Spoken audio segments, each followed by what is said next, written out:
Hey, did you hear about the Indian government's decision to replace the minimum wage with a scientifically calculated living wage by 2025? They're working with the International Labour Organization, ILO, on this. Oh, that sounds like a big change. What's the difference between a minimum wage and a living wage? The minimum wage is the lowest amount that employers are legally required to pay their employees. It's often not enough to cover basic living expenses. The living wage, on the other hand, is calculated based on the actual cost of living, including expenses like food, transport, housing, education, and healthcare. It ensures a decent standard of living. I see. So what's the current minimum wage in India? India's national floor level minimum wage, NFLMW, is Rs. per day, which is about $2.1. This rate was last updated in 2017. It's one of the lowest in the Asia-Pacific region. For example, China's minimum wage is 11.9, Vietnam's is 6.5, and even Bangladesh's is $3.7. Wow, that's quite low compared to other countries. How does it compare globally? Brazil's minimum wage is around $47 per day, which is more in line with developed countries. For instance, Australia has a minimum wage of $14.8 per hour, the UK $14.1 per hour, and the US $7.2 per hour. Why hasn't India increased its minimum wage for so long?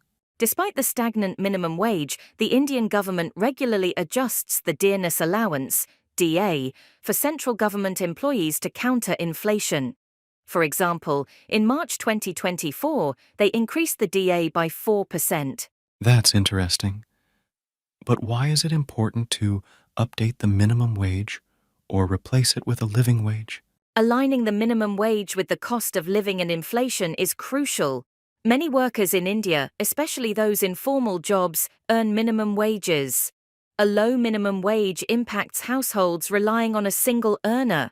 Reforming wage policies can alleviate poverty, reduce inequality, and improve living standards. Have there been any studies on the impact of wage hikes in other countries? Yes, there have been studies. In Indonesia, wage increases led to reductions in work hours and formal employment. In South Africa, wage hikes for domestic workers had minimal effects on employment levels. But there's a lack of India-specific studies, so it's uncertain how wage hikes would impact recruitment in India's formal sector. What's the plan for implementing a fair living wage in India? Strict enforcement of wage regulations will be crucial.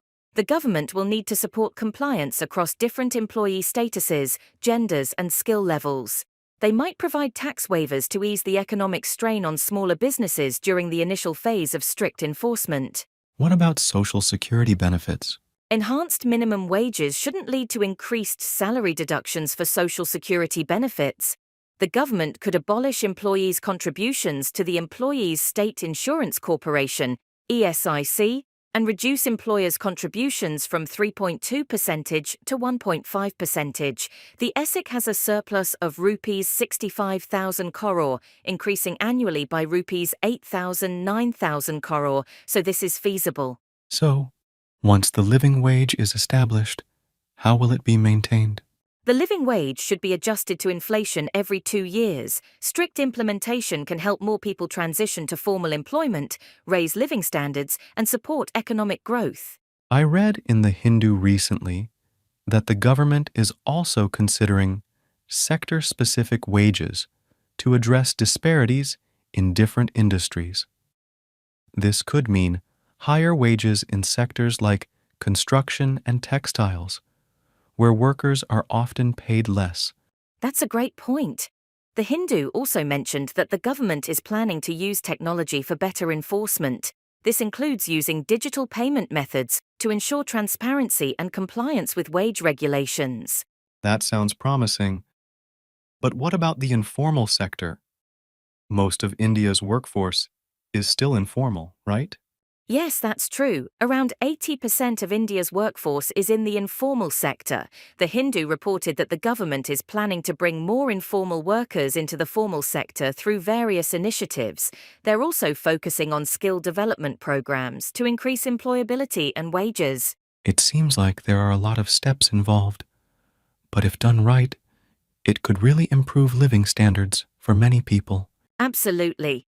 And with the right measures and enforcement, this shift to a living wage could make a significant difference in reducing poverty and inequality in India.